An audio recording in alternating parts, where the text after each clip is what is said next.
Welcome to the Human Capital Innovations Podcast, your go-to source for personal, professional, and organizational growth and development. We hope you tune in often for all things people management, organizational development and change, organizational leadership, and social impact related.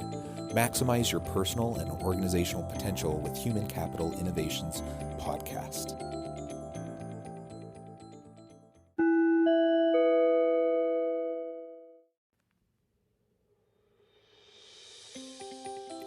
Welcome to the Human Capital Innovations Podcast. In this HCI podcast episode, I talk with Ian Frazier about how to help distributed teams connect virtually in an effective and meaningful way.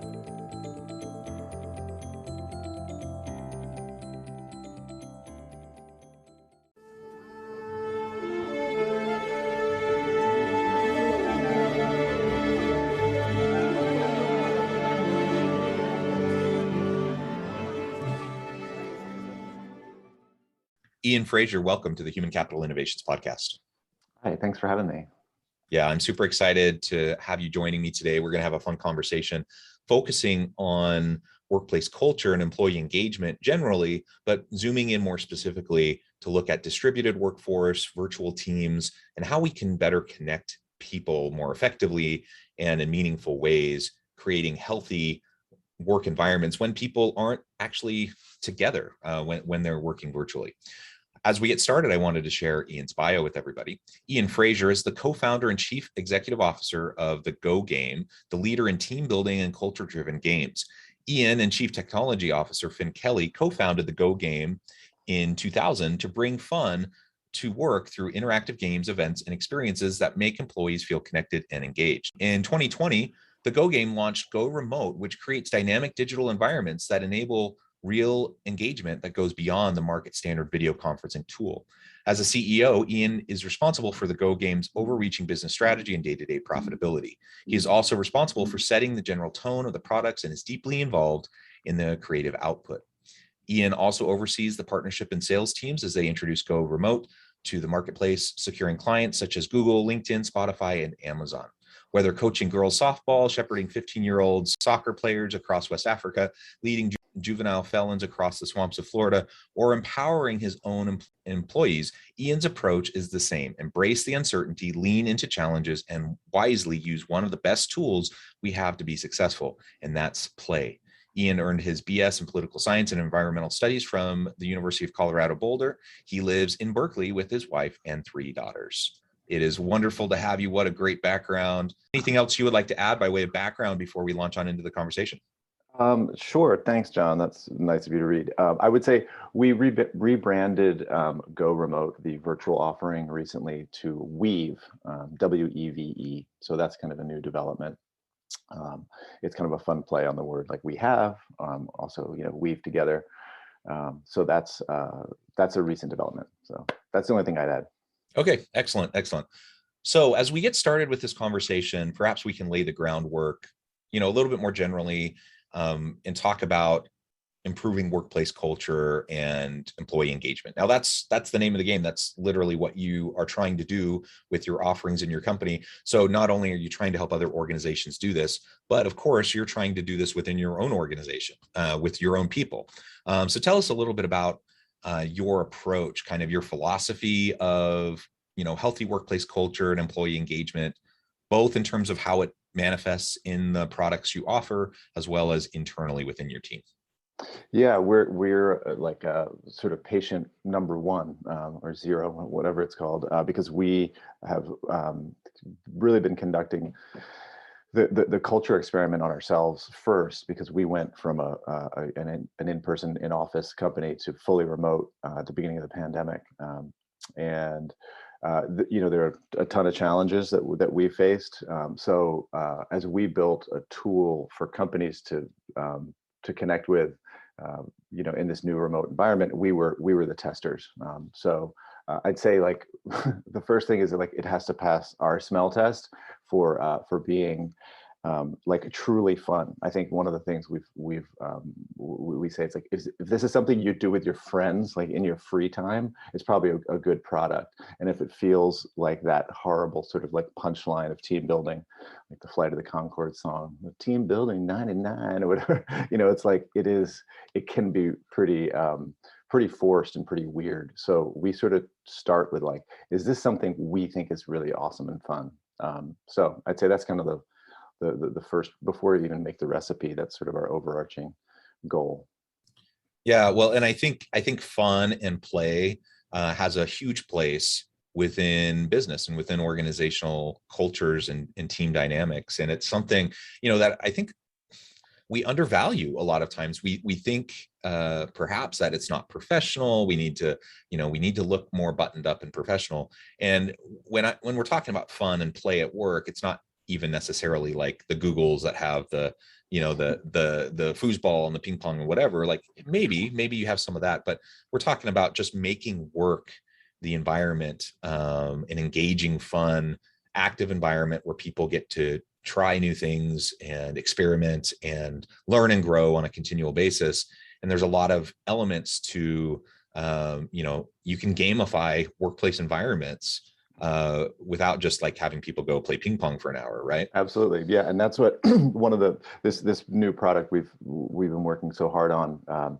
It's sort of the first iteration of it is this virtual game show. It's like a video conference, basically a gamified video conference where you can put 6 or 2,000 people in there.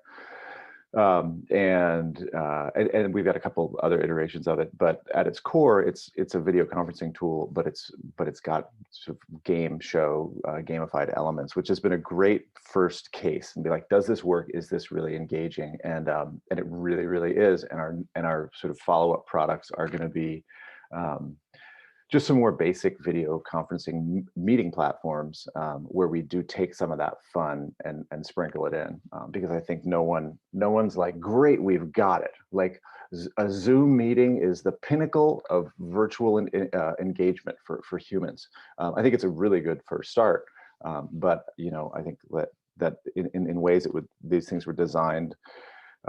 They're functionally great, but it's almost like the aesthetic is like the cover of a CD-ROM of an old meeting software with like a glass table and people with a laser pointer and like office casual. We're like, no one likes those meetings. Like, why did we make the paradigm? That's a good point. That's sort of the North Star. Like the best meetings are the ones that are like at a picnic table, impromptu, or around a campfire or at the bar after work. So I think that there's a huge opportunity to bring in some really playful, fun elements, even just to like video conferences. Like if you have a meeting and it's your sales team, you've got a 40-minute meeting. It's like, do you want to do 3 minutes of trivia first, or do like some funny fact match? So that's what we're really hopeful that there's a big ceiling, and we're not close to it yet. So that we hope to fill that in with some of our fun. That's great. So you've already kind of touched on it a little bit, but let's look a little bit more closely at these virtual meetings. So I really liked your take on it. It is funny that, it's sad, funny, whatever word you want to use, that we seem to have modeled these tools like Teams, Zoom, whatever, after the traditional lame meetings that nobody likes. Right. These boring meetings that tend to be very quite ineffective, and yet that's been the model. So how do we shake that up? You just described a couple of things that you do, but how do leaders make those virtual staff meetings more effective, more engaging, get people kind of hooked early on so you can engage with their energy? Yeah, I think that there's some technological things like where you can kind of play around with the groups and the muting states. I think the paradigm now, it's like one talking stick, and like the loud, annoying person hogs it basically, because they just keep talking, so you miss a lot of those dynamics. So we've built a bunch of different modes that are, one's called social mode, huddle mode, meeting mode, play mode. So I think there's some technological things you can do to make it feel a little more sort of natural. And And then, yeah, as you alluded to, like a lot of the like tricks we use are like games, like trivia, Pictionary, all the way to like, if it's like a crazy meeting and people are having beers, it's like we have like karaoke, all these things that you could just at the click of a button start. So I think that's like people are naturally like, they want to play, they're competitive or whatever. And I don't think you need to make your meeting, like Chuck E. Cheese for 60 minutes. But I think that like there is a way to get people in the flow. And I think you kind of go in immediately with like camera off and your email open on another thing, and you're looking at your phone, and and you're there, but you're not really there. So I think that's the hook. So in a meeting, if you can just put in, it's like, oh, I'm meeting with my European sales team. It's like, oh, I'll grab the Champions League trivia and we'll do a funny trust building thing, and it'll take 4 minutes, and then you go into your meeting, or you wrap up with it, or you take a break in the middle. But I think that yeah, those meetings can be a slog, for that long, and so that's what we do is try to just Yeah. sprinkle the fun. Yeah, that's really cool. And I was thinking, so back this last December, we did a virtual kind of holiday party with my team. And one of the things we tried to do very ineffectively was karaoke over Zoom. Yeah, I know it's a good idea. Yeah, so we tried, and it was a mess, and we still had some fun, but man, that would have been a hit, I think, Yeah. with my group.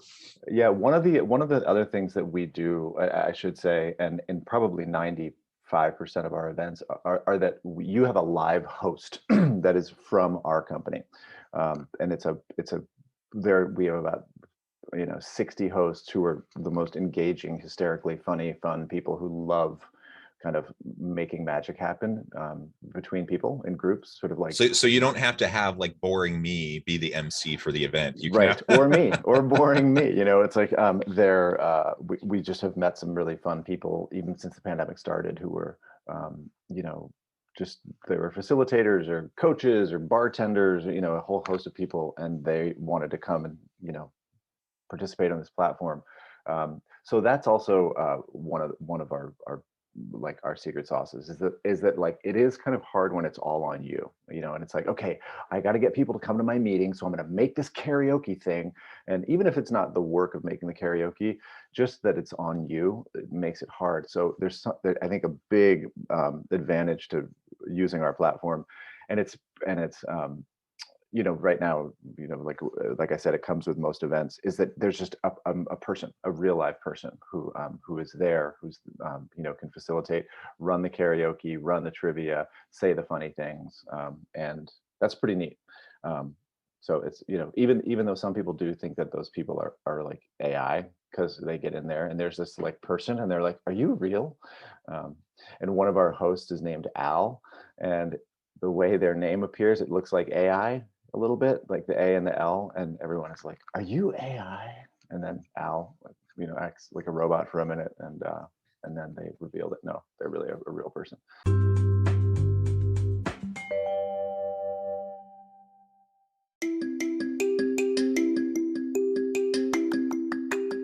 I'm excited to announce the publication of my new book from HCI Press, Bluer Than Indigo Leadership: The Journey of Becoming a Truly Remarkable Leader. Early in my adult life, I learned about an Asian proverb that translates as bluer than indigo. If you think about the color indigo, it is a brilliant, deep, and vibrant blue, what some would call the bluest of blues. To have something that is bluer than indigo is rare and truly remarkable. Contrary to popular myth, there is no one-size-fits-all or cookie-cutter approach to effective leadership. There's no silver bullet, no secret sauce, no go-to model that will solve all of our problems. The truth is, great leaders have all had their unique strengths and flaws, and have all had to discover and then pave their own distinctive path in their life's journey to fulfill their leadership potential. Bluer Than Indigo Leadership will help you discover your own path and explore those ordinary, everyday actions that will help you respond to an uncertain future and produce extraordinary results for individuals, teams, and organizations.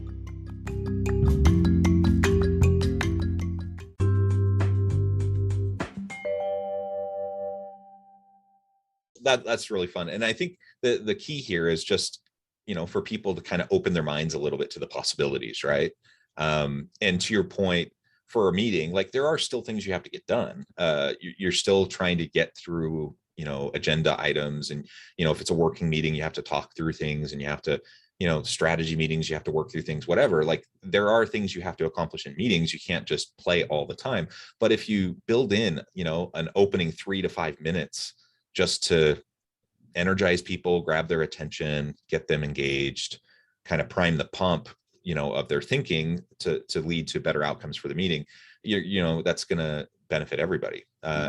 And you're absolutely right. Like so many of the meetings that I jump on, I find myself, I do this calculus in my head. I'm like, okay, do I really need to be there? Probably not, but they invited me and they expect me to be there. So I'm going to log in. I'm going to, like, at the very beginning, I'm going to like have my camera on, say hi, and then I'm going to mute myself, and I'm going to turn my camera off, and then I'm going to have my email going while I listen. And then every now and then I might unmute myself to say something. And I think that's what the vast majority of people do. And so, there's definitely a better way, if we just think creatively. Yeah, I think one of the things too, we've thought about recently, and we've experienced as a company is, is maybe dialing back the video calls a bit. I think that we've overdone it a little bit, where everything is a video meeting, and it's tiring. So, and I think it's understandable that people, including me, are like, turn my camera off. I can't sit there and look at my weird self anymore. Or and you can be just as effective on a phone call, like on a conference call or something like that. And so I think there's something we're going to learn. We're kind of learning it now, and in the future we'll hopefully be better at it. And that's to use the video calls sort of sparingly when you really want people engaged in that kind of immediate way. And there are other meetings that don't need to happen like that, because I think you're right. I'm on those meetings too, where you're like, ooh, it's sort of like stealing your soul a little bit. So we want to introduce the idea that, like, if you've got a video meeting, make it count. And by that, it doesn't mean just like, okay, here's the link, everybody get on and put your headphones on. But kind of honor people's time to be like, hey, this is going to be really, really cool, and maybe a little bit different. I don't know if, like, you're probably too young to remember, but when PowerPoint, like the transitions came, or the animations, you remember how amazing Went that a was? little crazy. Yeah. Yeah, people would be like, oh my God, you got to go to John's meeting. It's like, how did you do that? It's like, here's Q4. And then, like, bloop, the bars go up, and then, like, the pie chart changes, and, everyone's like cheering, like, like they're watching Star Wars or something. So I think that, like, there's potential to make these meetings count a little more. Yeah, absolutely. So we've been talking about meetings a little bit, but let's zoom out. When we're looking at virtual teams, we have distributed teams from all over the place. It's one of the benefits, I think, of this pandemic, is just it's kind of opened up people's willingness and awareness of the opportunity to just have people working from wherever. So then you can tap into talent pools from all over the place. Now, certainly there were organizations that were doing this pre-pandemic, but so many people were very hesitant and not as inclined to adapt to that kind of a model. But now, after 18 months, and so many organizations having gone remote or hybrid in some way, they realize, yeah, we can totally have people from all over the place. But of course, there are challenges there. When you have a team that's not together physically, to put in place, to really establish and maintain a positive, healthy workplace culture, and to engage your employees, and to bring everyone together, and have those synergies, and do that remotely, that's a challenge, right? It's hard enough to do that when you're all together in the same place physically. It's perhaps even harder when you're just looking at each other through the screen. So how do we do that? How do we approach that as leaders, as we're trying to tap into the benefits of distributed workforce and access to more skilled, talented labor, but also reinforce the type of company culture we want, and to really get the most out of our people to drive success for the organization? I mean, that's the billion-dollar question, and I think that it's kind of a mix of some of the stuff we already know, which is be a good manager, and still make time for your one-on-ones, even though, because you're kind of always talking anyway, and you're always on calls, and you're like, well, we're sort of having our one-on-one here anyway, but really making the time, that, because you can't go, hey, like, let's go get a cup of coffee and check in about your goals. It's all in the same medium. So that's kind of, I found that to be hard, sort of tricky. um, and uh, and then the other thing is to make the time, to celebrate the moments, and whether it's someone's work anniversary, or all those the fun things you did in the office. um, and I think because you're all like together so much, technologically, but you're not really together sort of like emotionally, or spiritually, or in that way that is like, ooh, we're in the break room and like John's wife made a cake, so those are the moments we think that are really important to celebrate. And it's funny, a lot of people will say, well, they reach out to us like, what do you have for, like, do you have a game for, like, an event for Flag Day or something? The people are like trying to invent all these reasons to celebrate with each other. We're like, you know what I mean? We're like, did we ever really even do anything for Halloween? But now it's like, we got to have a Halloween thing, because people, we really want to do that, and that's hard.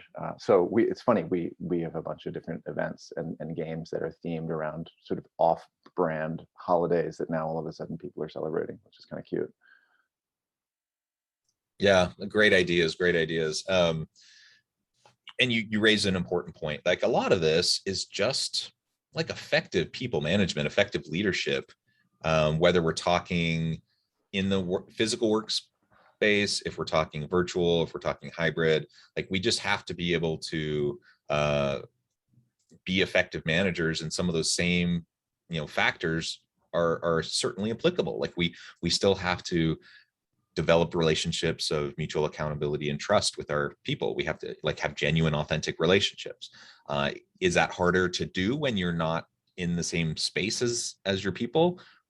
Probably. You probably have to be a little bit more deliberate about creating those Yeah, I think opportunities, so. but it's still very possible. You can totally do it. So we have to remember, like, we don't get a pass just because it's a little bit more challenging to Yep. do that. We have to check in with people. We have to establish clear expectations. We have to have performance discussions. We just have to do the fundamentals and continue to do them consistently over time. And if we do that, whether we're together in person, we're a distributed workforce virtually, or we're doing some sort of hybrid arrangement, those same fundamental principles are still going to apply. Totally. Yeah. And getting together once in a while is fun too. So we're actually, this weekend, we have our in-person company retreat in Seattle. And so we're all going to meet. Half of us have never met before. So we're all going to get together and be together in person for a weekend, which is going to be bizarre and awesome and fun. Because we've established these relationships with folks just all totally two-dimensionally. And so I think there's still a place for that, and I think folks will see that they probably have really, if you're not paying for an office, you've got budget to be, to go make some cool in-person things happen. The same sort of principle, like, we'll make it count. So it's like, we're going to really try to give everyone, like, I don't know, not a peak experience, but something really memorable and really fun. And we'll see how, if we can kind of like fill the container with the in-person stuff by spending 3 really special days together. But because I think there's it's important context to sort of like see people once in a while. So I think we got to do both. Yeah, absolutely. And that's a really great point.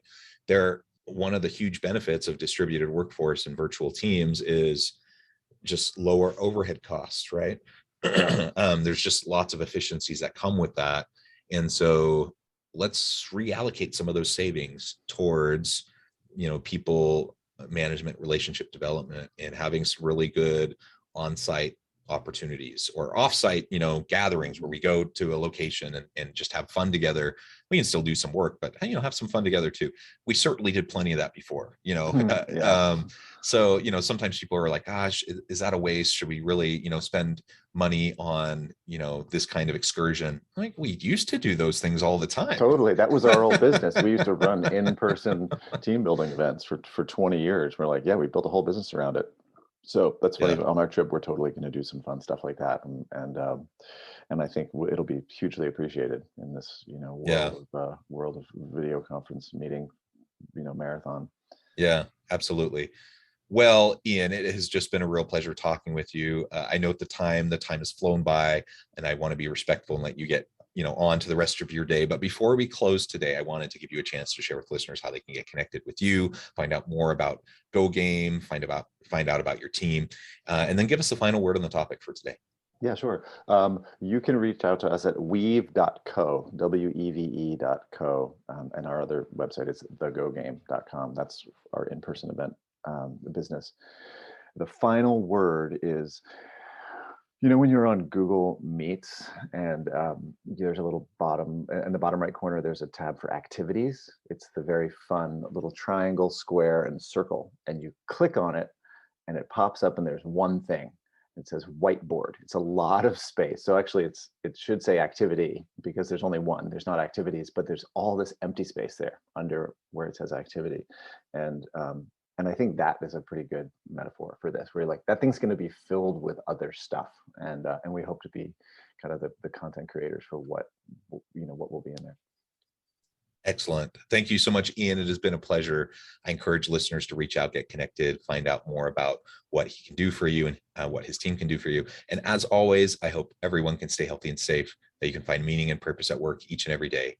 And I hope you all have a great week.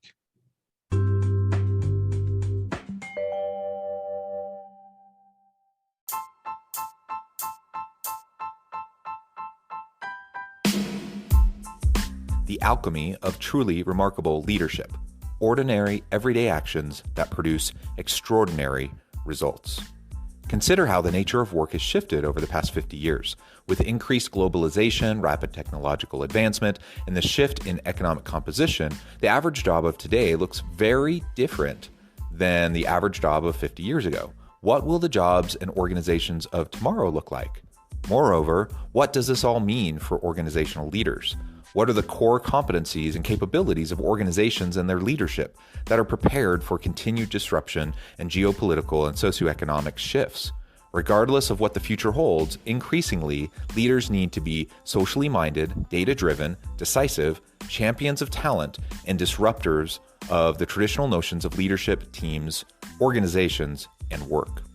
The alchemy of truly remarkable leadership will help you to explore your own leadership competencies and capabilities and consider ways to apply and implement them into your workplace and personal life.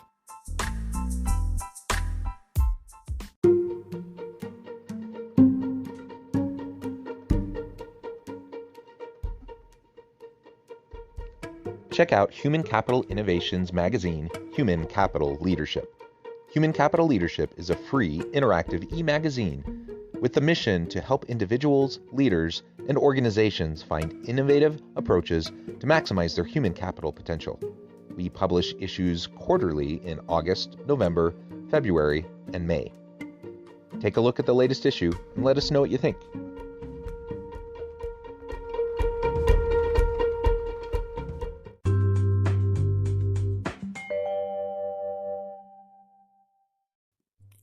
Thanks again for joining us for this episode of the Human Capital Innovations Podcast.